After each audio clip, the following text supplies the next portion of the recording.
Hello student, जैसे कि आप लोग को जानकारी होगी कि doctor Rajendra Prasad scholarship programme 2026-27 पे मैंने पहले भी एक वीडियो क्रिएट किया था। यदि आप लोग इसमें अप्लाई करना चाहते हैं तो इसकी लास्ट डेट दोस्तों बहुत ही नज़दीक आ चुकी है और इसका मिनिमम एलिजिबिलिटी क्राइटेरिया क्या है, वो सारी जानकारी आप लोग को इस वीडियो के माध्यम से बताने वाला हूँ। तो सबसे पहले मैं आप लोग को बता दूं, यदि आप लोग इसमें अप्लाई करना चाहते हैं तो इसकी लास्ट डेट 28 जून 2026 है। मात्र और मात्र आप लोग के पास 25 दिन का समय बचा है। 25 दिन के अंदर ही अंदर आप लोग को इसमें अप्लाई करना है। यदि आप लोग इसमें अप्लाई नहीं करते हैं तो ये एक बहुत ही बेहतरीन अपॉर्चुनिटी है जो आप लोग इसको मिस कर सकते हैं। मैं आप लोग को बताता हूं कि किस क्लास के स्टूडेंट इसमें अप्लाई कर सकते हैं। जैसे कि आप लोग यहां पर देख पा रहे हैं कार्यक्रम के बारे में। भारत के प्रथम राष्ट्रपति की दूरदृष्टि और विरासत से प्रेरित होकर बडी फॉर स्टडी ने ये योग्य छात्रों की सहायता के लिए उनके सम्मान में डॉक्टर राजेंद्र प्रसाद छात्रवृत्ति कार्यक्रम 2026-27 शुरू किया है। यह कार्यक्रम आर्थिक रूप से कमजोर पृष्ठभूमि से आने वाले और किसी भी क्षेत्र या विषय में शिक्षा प्राप्त करने के इच्छुक मेधावी छात्रों के लिए बनाया गया है। आवेदकों का वर्ष 2026 में कक्षा 10वीं या वर्ष 2025 या 26 में कक्षा 12वीं उत्तीर्ण होना अनिवार्य है। इस छात्रवृत्ति कार्यक्रम का उद्देश्य वित्तीय सहायता प्रदान करना और शैक्षिक उत्कृष्टता को प्रोत्साहित करना है। साथ ही यह सुनिश्चित करना है कि कोई भी योग्य छात्र वित्तीय बाधाओं के कारण पीछे न रह जाए। चयनित छात्रों को शुल्क संरचना के आधार पर 30,000 रुपए की एकमुश्त छात्रवृत्ति मिलेगी। अब दोस्तों, आप लोग इस पैराग्राफ के माध्यम से समझ चुके होंगे जो कि हमारे भारत के प्रथम राष्ट्रपति डॉक्टर राजेंद्र प्रसाद हुआ करते थे, उनके सम्मान में दोस्तों इस छात्रवृत्ति को स्टार्ट किया गया है। यदि आप लोगों ने 2026 में 10th क्लास की परीक्षा पास की है या आप लोगों ने 2025 या 26 में 12th क्लास की परीक्षा पास की है तो आप लोग इसमें अप्लाई कर सकते हैं। इसका उद्देश्य दोस्तों ये है, जो भी स्टूडेंट आगे पढ़ाई करना चाहता है और उनकी आर्थिक स्थिति कमजोर है तो उन स्टूडेंट की पढ़ाई ना छूटे, इसलिए दोस्तों इस स्कॉलरशिप को चलाया जा रहा है। यदि आप लोग का इसमें सिलेक्शन होता है तो आप लोग को 30,000 रुपए की स्कॉलरशिप इसके माध्यम से दी जाएगी। इस स्कॉलरशिप को दोस्तों दो पार्टों में डिवाइड किया गया है। पहला पार्ट है दोस्तों डॉक्टर राजेंद्र प्रसाद छात्रवृत्ति कार्यक्रम 2026-27 10वीं उत्तीर्ण छात्रों के लिए। यदि आप लोगों ने 2026 में 10वीं क्लास पास की है और आप लोगों ने इस बार 11th क्लास में एडमिशन लिया है तो आप लोग इसमें अप्लाई कर सकते हैं। दूसरा पार्ट है दोस्तों डॉक्टर राजेंद्र प्रसाद छात्रवृत्ति कार्यक्रम 2026-27 12वीं उत्तीर्ण छात्रों के लिए। यदि आप लोगों ने 2025 में या 2026 में 12th क्लास की परीक्षा पास की है और इस बार आप लोगों ने किसी भी ग्रेजुएशन में एडमिशन लिया है या आप लोगों का पिछली बार ग्रेजुएशन में एडमिशन है तो भी आप लोग इसमें अप्लाई कर सकते हैं। यदि आप लोग 10th क्लास के स्टूडेंट हैं तो आप लोग को फर्स्ट नंबर पे आना है, विवरण देखें, आप लोग को इस पे क्लिक करना है। लास्ट डेट दोस्तों मैं आप लोग को दोबारा से रिपीट कर दूं, 28 जून 2026 है। 28 जून 2026 से पहले पहले आप लोग को इसमें आवेदन कर देना है। मात्र और मात्र आप लोग के पास 25 दिन का समय बचा है। जैसे ही आप लोग विवरण देखें उस पे क्लिक करते हैं तो इसकी जो भी मिनिमम एलिजिबिलिटी क्राइटेरिया है वो सारी आप लोग के सामने खुलकर आ जाएगी। पात्रता की बात करेंगे सबसे पहले। यह छात्रवृत्ति भारत भर के उन छात्रों के लिए खुली है जो निम्नलिखित मानदंडों को पूरा करते हैं। भारत के अंदर आप चाहे किसी भी स्टेट से, किसी भी राज्य से, किसी भी जिले से हैं, आप लोग इसमें अप्लाई कर सकते हैं।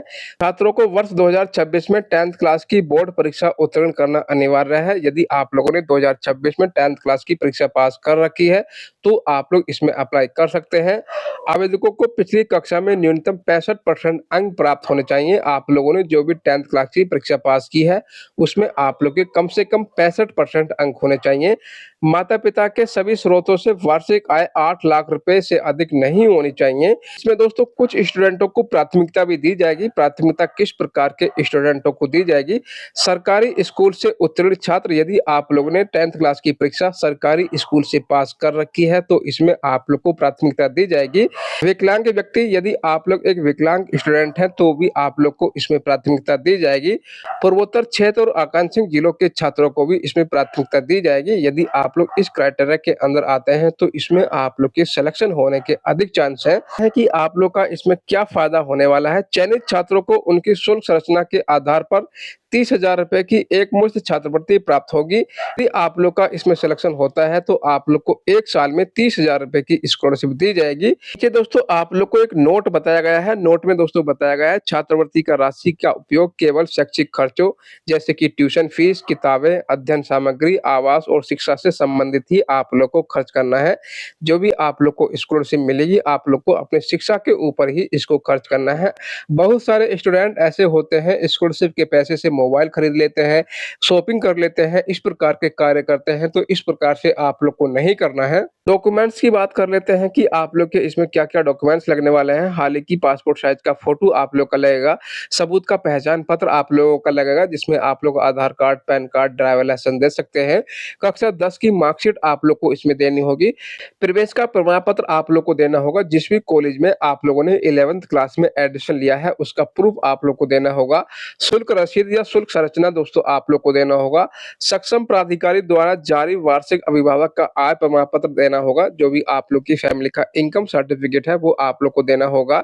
बैंक खाते का विवरण आप लोग को देना होगा जिसके नाम से भी आप लोग आवेदन करना चाहते हैं उसकी बैंक की डिटेल आप लोग को देनी होगी। तो ये तो क्राइटेरिया दोस्तों आप लोग का होगा 11th क्लास का। यदि आप लोगों ने इस बार 11th क्लास में एडमिशन लिया है और आप लोगों ने 2026 में 10th क्लास की परीक्षा पास की है तो आप लोग का ये सारा एलिजिबिलिटी क्राइटेरिया होने वाला है। यदि आप लोग इस सारे एलिजिबिलिटी क्राइटेरिया को फिल करते हैं तो फिर आप लोग इसमें अप्लाई कर सकते हैं। अब दोस्तों बात करते हैं यदि आप लोगों ने 2025 में या 2026 में 12th क्लास की परीक्षा पास की है और इस बार आप लोगों ने ग्रेजुएशन में एडमिशन लिया है या आप लोगों का ग्रेजुएशन सेकेंड ईयर में एडमिशन है तो किस प्रकार का क्राइटेरिया आप लोग को फिल करना होगा। आप लोग को सेकंड नंबर पे आना है, विवरण देके इस पे क्लिक करना है। जैसे ही आप लोग इस पे क्लिक करते हैं तो आप लोग का भी मिनिमम एलिजिबिलिटी क्राइटेरिया खुलकर आ जाएगा। यहाँ पर आप लोग देख सकते हैं यह छात्रवृत्ति भारत के उन छात्रों के लिए खुली है जो निम्नलिखित मानदंडों को पूरा करते हैं। ऑल इंडिया के स्टूडेंट दोस्तों इसमें अप्लाई कर सकते हैं। छात्रों को वर्ष 2025 में या 2026 में 12th क्लास की बोर्ड परीक्षा उत्तीर्ण होना अनिवार्य है। आवेदकों को पिछली कक्षा में न्यूनतम 65% अंक आप लोग के होने चाहिए। आप लोग के माता पिता की वार्षिक आय 8 लाख रुपए से कम या इसके बराबर होनी चाहिए। इसमें भी दोस्तों कुछ स्टूडेंटों को प्राथमिकता दी गई है। सरकारी स्कूल से उत्तीर्ण छात्र यदि आप लोगों ने 12th क्लास की परीक्षा सरकारी स्कूल से पास कर रखी है तो इसमें आप लोग को प्राथमिकता दी जाएगी। दिव्यांग स्टूडेंटों को भी इसमें प्राथमिकता दी जाएगी। पूर्वोत्तर छात्र और आकांक्षी जिलों के छात्रों को भी इसमें प्राथमिकता दी जाएगी।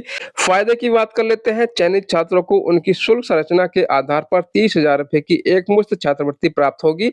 यदि आप लोग का इसमें सिलेक्शन होता है तो आप लोग को 30,000 रुपए की राशि इसके माध्यम से दी जाएगी। छात्रवृत्ति का उपयोग दोस्तों आप लोग को सिर्फ और सिर्फ अपने ट्यूशन फीस, किताबें, अध्ययन सामग्री, आवास और शिक्षा से संबंधित ही आप लोग को खर्च करना है। आप लोग को इस छात्रवृत्ति का पैसा किसी और चीज में खर्च नहीं करना है। डॉक्यूमेंट्स की बात कर लेते हैं। हाल ही का पासपोर्ट साइज का फोटो आप लोग का लगेगा, सबूत का पहचान पत्र आप लोगों का लगेगा जिसमें आप लोग अपना Aadhaar card, PAN card, driver licence दे सकते हैं। कक्षा 10 की मार्कशीट आप लोग की लगेगी, कक्षा 12 की मार्कशीट आप लोग की लगेगी। प्रवेश का प्रमाण पत्र यदि आप लोगों के पास प्रवेश का प्रमाण पत्र है तो आप लोग दे सकते हैं, अदरवाइज आप लोग बिना प्रवेश प्रमाण पत्र के भी इसमें अप्लाई कर सकते हैं। शुल्क रसीदें या शुल्क संरचना दोस्तों आप लोग को देनी होगी। यदि आप लोग के पास शुल्क रसीदें हैं तो आप लोग दे सकते हैं, अदरवाइज आप लोग बिना रसीद के भी इसमें अप्लाई कर सकते हैं। सक्षम प्राधिकारी द्वारा जारी वार्षिक अभिभावक आय प्रमाण पत्र आप लोग को अपनी फैमिली का इनकम सर्टिफिकेट इसमें देना होगा। बैंक खाते का विवरण दोस्तों आप लोग को देना होगा।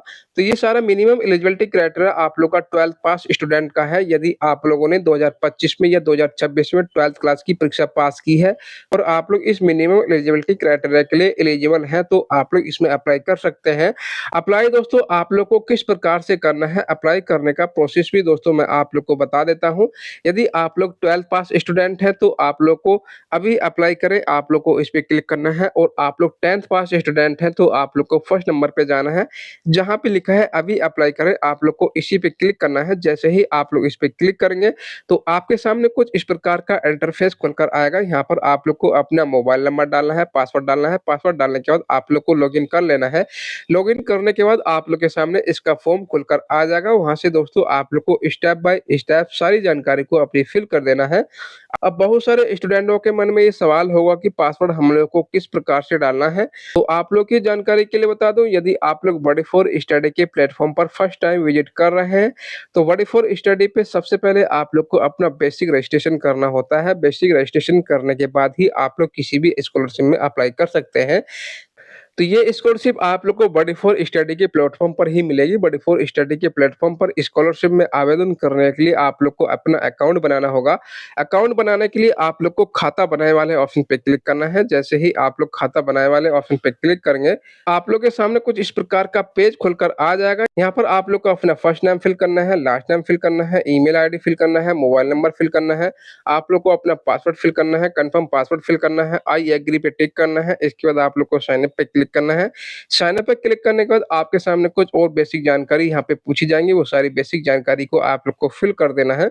जानकारी फिल करने के बाद आप लोग को फाइनल सबमिट कर देना है। फाइनल सबमिट करने के बाद आप लोग को दोबारा से यहाँ पे लॉगिन का ऑप्शन दिखाई देगा। आप लोग को लॉगिन पे क्लिक करना है। लॉगिन पे क्लिक करने के बाद आप लोग को अपना मोबाइल नंबर, जो भी आप लोगों ने अपना पासवर्ड बनाया है, वो पासवर्ड फिल करके आप लोग को लॉगिन कर देना है। उसके बाद आप लोग इसमें आवेदन कर सकते हैं। तो